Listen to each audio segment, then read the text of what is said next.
बहुत बहुत स्वागत है भाई लोगों आप सबका।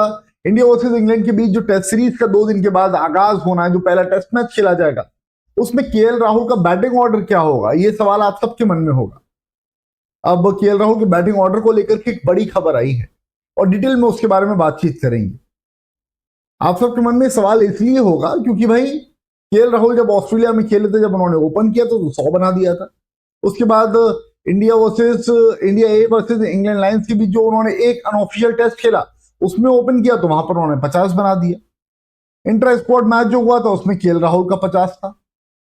तो ऐसे में केएल राहुल का बैटिंग ऑर्डर क्या होगा, इसको लेकर के हर किसी के मन में सवाल है और उसका जवाब आपको इस वीडियो के आखिरी तक मिल जाएगा। हालांकि जो खबर आई हुई है वो थोड़ी सी परेशान करने वाली है, उसके बारे में बातचीत करेंगे। लेकिन सबसे पहले इस वीडियो को लाइक कर दो पहले तो, और चैनल को अगर अभी तक सब्सक्राइब नहीं किया भाई तो प्लीज सब्सक्राइब कर लेना। नोटिफिकेशन की बेल नहीं बजाई है तो वो भी दबा देना, और टेलीग्राम चैनल से अगर अभी तक नहीं जुड़े तो प्लीज जुड़ जाना। इस वीडियो के डिस्क्रिप्शन और कमेंट सेक्शन दोनों जगह पर आपको टेलीग्राम चैनल का लिंक मिल जाएगा। ठीक है जी, अब बिना किसी देरी की शुरुआत कर लेते हैं। एक एक करके आपको सारी चीजें बता देता हूं जो कुछ आई हुई हैं और जो कुछ होनी चाहिए मेरे हिसाब से। ठीक, पहले बात कर लेते हैं जो मेरे हिसाब से बात है उसके बारे में, और फिर जो टीम मैनेजमेंट के जो एक मुख्य सदस्य रह चुके हैं वो क्या बात बोल रहे हैं वो आपको बता देता हूं। देखो जी, मेरे हिसाब से केएल राहुल को ओपन करना चाहिए। ओपन इसलिए करना चाहिए क्योंकि केएल राहुल का जो तजुर्बा है, उस तजुर्बे के साथ में अगर टीम मैनेजमेंट जाता है तो टीम को बेनिफिट होगा, क्योंकि रोहित शर्मा अब नहीं है, विराट कोहली अब नहीं है, मिडिल ऑर्डर आपका कमजोर है और टॉप ऑर्डर भी आपका कमजोर है। टॉप ऑर्डर में रोहित शर्मा को रिप्लेस कर सकते हैं केएल राहुल, और विराट कोहली क्योंकि मिडिल ऑर्डर की कमान बहुत अच्छे से संभालते थे तो वहां पर आपको स्टेबिलिटी भी चाहिए होगी, और वो स्टेबिलिटी आपको तभी मिल पाएगी जब ओपनिंग पर आपकी जो जोड़ी रहेगी, जो ओपनिंग कॉम्बिनेशन आपका रहेगा वो जब अच्छे रन्स बना देगा। तो मेरे हिसाब से केएल राहुल को ओपन करना चाहिए, क्योंकि अगर पहले विकेट की पार्टनरशिप अच्छी खासी जम गई या केएल राहुल जमे रहे शुरुआत से तो सिचुएशन बहुत अलग होगी, क्योंकि इंग्लैंड में बैटिंग करना बहुत ज्यादा टफ होता है, बॉल सीम मूवमेंट बहुत ज्यादा करती है। ठीक है, तो इस वजह से बल्लेबाजों को तकलीफ होती है, और खासतौर पर यह बात इसलिए ज्यादा जरूरी है केएल राहुल का ओपन करना क्योंकि आपके जो दूसरे ओपनर हैं यशस्वी जायसवाल, भाई वो हैं फ्लॉप फिलहाल, वो फॉर्म में नहीं है अभी।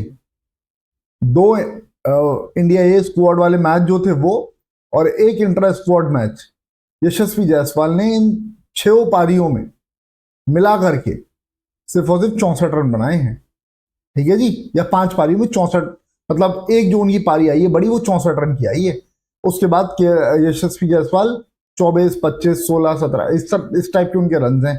तो ऐसे में अगर आपके पास तजुर्बा ओपनिंग पर नहीं होगा तो फिर आपका मिडिल ऑर्डर भी कोलैप्स करेगा ओपनर्स के साथ साथ, ये बात समझ लेना। क्योंकि इंग्लैंड में बॉल सिर्फ ऐसा नहीं है कि 2 ओवर या 4 ओवर हिलता है, नहीं, इंग्लैंड में 20-20, 25-25 ओवर तक बॉल हिलता है। नया बॉल की बात कर रहा हूं मैं, मतलब बॉल वहां पे पुरानी भी नहीं होती है, और फिर जब पुरानी बॉल हो जाती है तब फिर रिवर्सिंग वाला मामला आता है, तब की चीज अलग रहती है। तो ऐसे में आपको एक तजुर्बेकार ओपनर तो चाहिए होगा ओपनिंग पर, मतलब केएल राहुल चाहिए होंगे आप ओपनिंग पर। ठीक है जी, अब बात करते हैं जो केएल राहुल को लेकर के पूर्व सिलेक्टर जो भारत के रहे हैं उन्होंने क्या बयान दिया। वो बोल रहे हैं कि, अच्छा पहले कौन है वो ये बता देता हूं, सबा करीम। सबा करीम का ये कहना है कि भाई केएल राहुल को है ना आप ओपनिंग पर मत खिलाओ, केएल राहुल को आप मिडिल ऑर्डर में रखो। मिडिल ऑर्डर में आपके पास विराट कोहली नहीं है तो वहां पर केएल राहुल की बहुत ज्यादा जरूरत रहेगी। केएल राहुल ऐसे प्लेयर हैं कि जो एक्सेलरेट कर सकते हैं जब जरूरत पड़ेगी उस पर, और अगर विकेट गिरते हैं तो वो विकेट को मतलब विकेट पे रुक कर के भी खेल लेते हैं। तो यार ये चीज तो वो ओपनिंग पे भी कर लेगा। मतलब विराट कोहली नहीं है और मिडिल ऑर्डर में एक्सपीरियंस चाहिए तो भाई आप शुभमन गिल को खिलाओ वहां पर मिडिल ऑर्डर में। शुभमन गिल का भी वैसा ही है, नए बॉल के सामने शुभमन गिल स्ट्रगल करेगा, ऑस्ट्रेलिया में भी वही चीज हुई थी।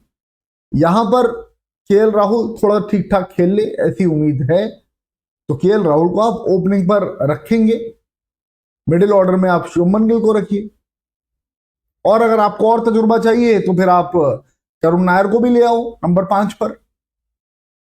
तो इस तरीके से कॉम्बिनेशन हो सकता है। उसके बाद में सबा करीम ने और जो कुछ बातें कही हैं वो भी आपको एक एक करके बता देता हूं। उन्होंने कहा कि भाई आप जिस तरीके से केएल राहुल का सोचते हो ना कि बैटिंग का अंदाज है वो नंबर 4 के लिए बहुत ज्यादा सुटेबल रहता है, खासतौर पर विराट कोहली नहीं है तो नंबर 4 का रोल जो है वो बहुत ज्यादा इंपॉर्टेंट हो जाएगा। केएल राहुल ड्यूअल रोल में आपको नजर आ सकते हैं, जब रन की जरूरत हो तब भी और जब संभल के खेलना हो तब भी केएल राहुल अच्छा खासा स्कोर कर सकते हैं। तो इसके साथ साथ ही ये चीज समझ में आ रही है ना। इसके बाद में उन्होंने एक और बात कही और वो कही कि केएल राहुल की जिस तरीके से टेक्निक है खेलने की, जो अंदाज है उनका खेलने का, उसके लिहाज से अगर आप देखोगे तो फिर वो मिडिल ऑर्डर के लिए एकदम सुटेबल साबित होता है।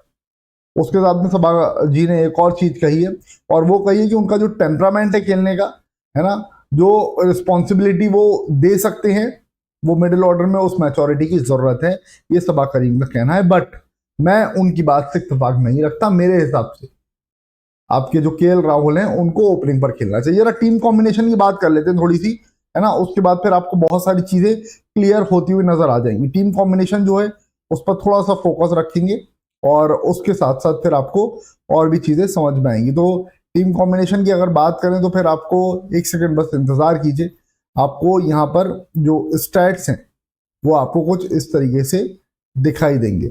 टीम कॉम्बिनेशन में आप देखोगे तो आप के पास में यशस्वी जायसवाल है, उसके बाद में फिर केएल राहुल है, फिर अभिमन्यु ईश्वरन के साथ मैं जा रहा हूं क्योंकि साई सुदर्शन और अभिमन्यु ईश्वरन उन्होंने ऑलमोस्ट सेम परफॉर्म किया है। तो साई सुदर्शन जो है उनसे पहले मौका अभिमन्यु ईश्वरन का बनता है क्योंकि बहुत लंबे समय से वो कंटेंशन में है।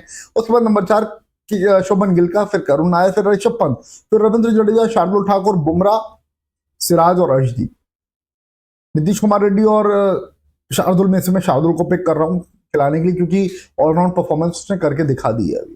ठीक है, अब इसमें अगर आपको चेंज कर रहा हो तो आप क्या कर सकते हो। देखो, अगर आपको ऐसा लगता है कि थोड़ी सी स्टेबिलिटी की जरूरत है तो भाई शुभमन गिल को आप नंबर 4 पे रखो, केएल राहुल को ना आप नंबर 3 पे कर लो, अभिमन्यु ईश्वरन को और यशस्वी को ओपन करने दो। लेकिन फिर बात वही है, स्ट्रगल करती हुई टीम दिखाई देगी और वहां पर फिर थोड़ी सी तकलीफ होगी। ओपनिंग पर आपको तजुर्बा नहीं मिलेगा, फिर आपको तजुर्बा ओपनिंग पर चाहिए। उस लिहाज से अगर आप देखो तो ये कॉम्बिनेशन आपको बेस्ट प्लेइंग 11 अभी फिलहाल दिखाई देगी with KL Rahul opening the innings. But time बताएगा कि टीम मैनेजमेंट का केएल राहुल के ऊपर क्या रोल है, क्योंकि जितना मुझे पता चल रहा है इंटर स्क्वाड मैच जो हुआ था उसमें यशस्वी जायसवाल और शुभमन गिल ने पारी की शुरुआत की थी। अब देखते हैं क्या कोच रहता है। वो जो मैच था उस दौरान ये नहीं पता, मतलब डे 2 की बात कर रहा हूं मैं आपको, तो डे 2 पर जब उन दोनों ने बैटिंग की शुरुआत की है तब शायद बहुत पुराना भी होगा। तो उस लिहाज से देखें तो अभी कॉम्बिनेशन जो बेस्ट है वो यही दिखाई दे रहा है। बाकी जब चीजें आमने सामने आएंगी तब और क्लैरिटी से उसके ऊपर बातचीत करेंगे। बट फिलहाल अभी इस वीडियो में इतना ही। Thank you so much for watching, bye bye, see you, love you all. Please channel को सब्सक्राइब कर लेना भाइयों, नोटिफिकेशन बेल प्रेस कर देना ताकि सारे अपडेट्स आपके फोन पर नोटिफाई हो सके। और भाइयों प्लीज इस वीडियो को लाइक कर दो, साथ में टेलीग्राम चैनल को जरूर सब्सक्राइब कर लेना। इस वीडियो के डिस्क्रिप्शन और कमेंट सेक्शन दोनों जगह पर लिंक है, क्लिक करो, पहुंचोगे टेलीग्राम पर, सीधा ज्वाइन बटन है, मुफ्त सेवा, जल्दी से जुड़ जाओ भाई वहां पर भी। Thank you so much, bye bye, see you, love you all.